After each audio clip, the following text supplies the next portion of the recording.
Hey guys, so we need to talk about RFK Jr. once again. We need to talk about these wellness camps that he's proposing.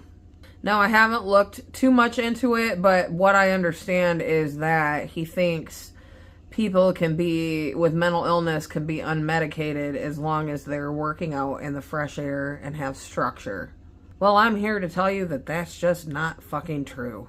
I spend a lot of time outside. Fresh air helps me a lot working in my garden, but you know what? I do it on my own time. And I think sometimes when it comes to addiction, the approach with addiction is kind of tricky.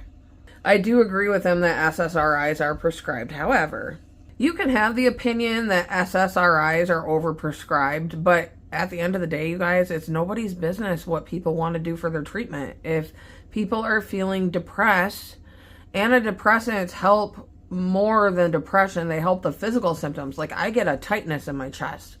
And just a few days after taking an antidepressant, that tightness went away. I'm on an SSRI. They've lowered my dose because when you're bipolar, it can cause a lot of complications, and that's something to consider. Okay, I call it a phantom pill. It doesn't really do anything, but coming off of it could potentially trigger a psychotic break.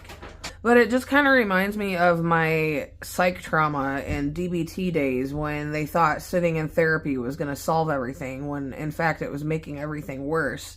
You know, and if you go to a wellness camp, you're going to have to live under other people's rules.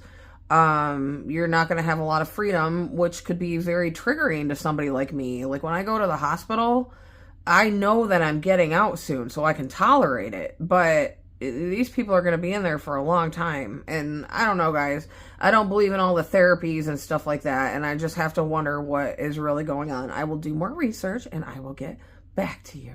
Okay? I'll talk to you later. Bye.